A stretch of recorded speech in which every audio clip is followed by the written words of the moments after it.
నేను టాగోర్ గీతాంజలి ఇంగ్లీష్లో ఉంది, దానికే నోబెల్ ప్రైజ్ వచ్చింది.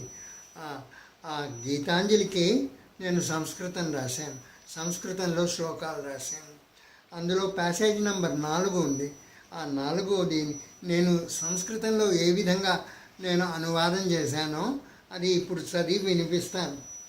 జీవ ప్రగుప్త జైవాత్రిక బింబ యత్నం దేహేంద్రియ ప్రకర శుద్ధిహితం కరిష్యే సంజీవనార్థకర పల్లవ సత్క్రియం త్వత్ సర్వాంగయష్టిరియం అర్హతు లబ్ధుకామ సన్మూర్తిమన్ త్వం సదసద్వివేకదీపం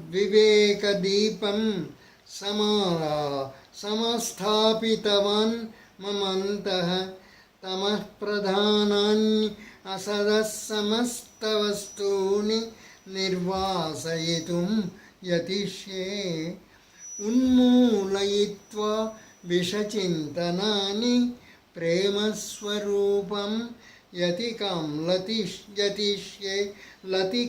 యతిష్యే సంరక్షితుం సంతత పుష్పితాగ్రం త్వం మదావాస నివాసయేవహి త్వచ్చక్తితోస్తిత్వం ఇదం ప్రసిద్ధం మదీయశక్త్యా ఇతి యన్మతం మే తత్తే స్వరూపం ప్రకటం కరిష్యే యత్నే చ యత్నేహం అతంద్రితస్సన్.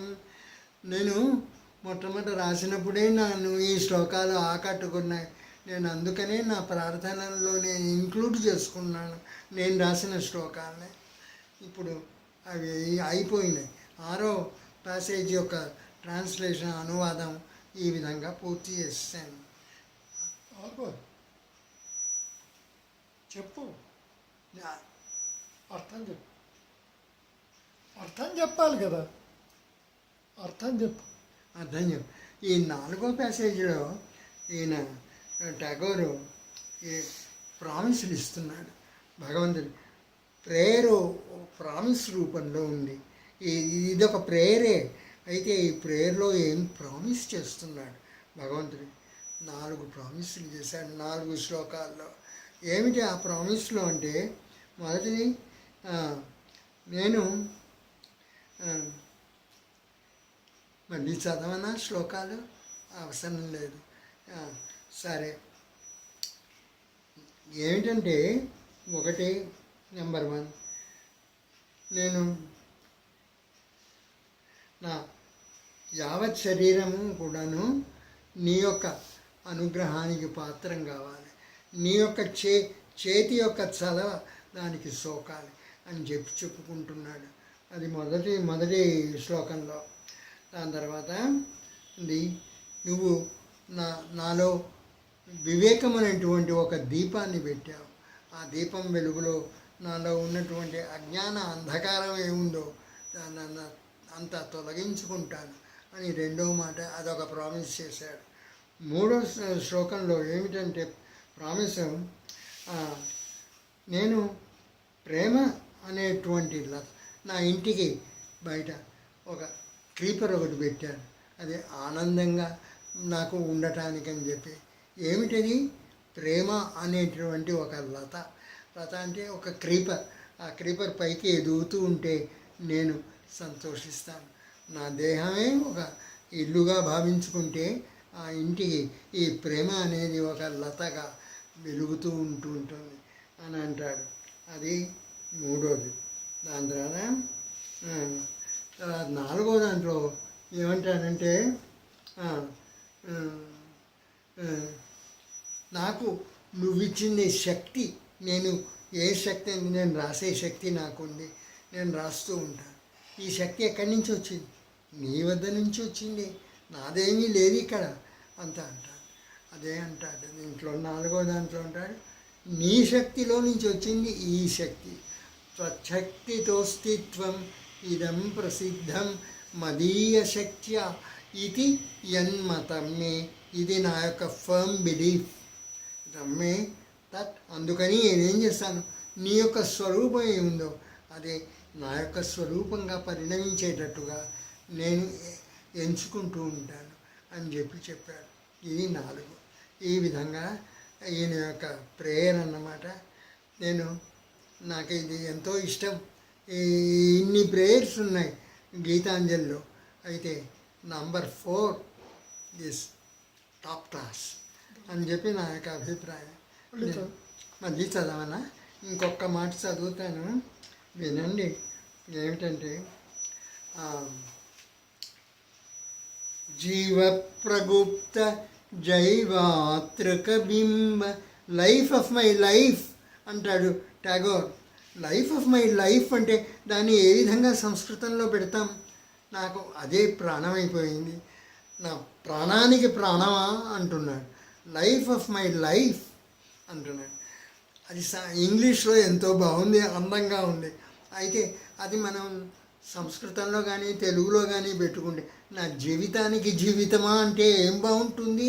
బాగుండదు, అంత బాగుండదు. బాగానే ఉండొచ్చు, దానికేం ఒక భావంలో ఉండే బాగు ఉంటుంది దానిలో, నేను లేదని అంటాను లేదు. అయితే అది సంస్కృతంలో రావాలంటే అదే రూపంలో రాదు. నేను దానికి వేరే రూపం మలిచి ఇచ్చాను అన్నమాట. జీవ ప్రగుప్త జైవాత్రిక బింబ అన్నాను. లైఫ్ ఆఫ్ మై లైఫ్ అన్నాడు. జీవంలో దాచుకోబడి ఉన్నటువంటి జైవాత్రకం. నీళ్లలో మనం చంద్రుడిని చూస్తాం. జైవాత్రకుడు అంటే చంద్రుడు. నీళ్లలో చంద్రుడు ఎలా ఉన్నాడో అలా నాలో నువ్వున్నావు. జీవ ప్రగుప్త జైవాత్రిక బింబ యత్నం దేహేంద్రియ ప్రకర శుద్ధిహితం కరిష్యే సంజీవనార్థకర పల్లవ సత్క్రియాం త్వత్ సర్వాంగయష్టిర్యం అర్హతు లబ్ధు కామాం సన్మూర్తిమన్ త్వం సదసద్వివేకదీపం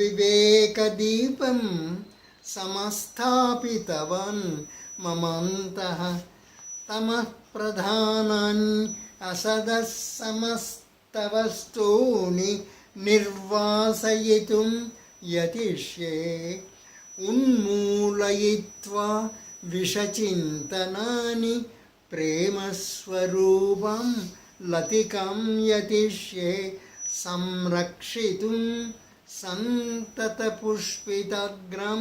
ఎందుకు సంరక్షితుం సంతత పుష్పిత త్వం మద్ హృదావాస నివాసయేవ. నా హృదయం అన్నటువంటి ఆవాసంలో నువ్వు నివసిస్తూ ఉంటావు కాబట్టి ఈ క్రీపర్ను నువ్వే రక్షించుకోవాలి.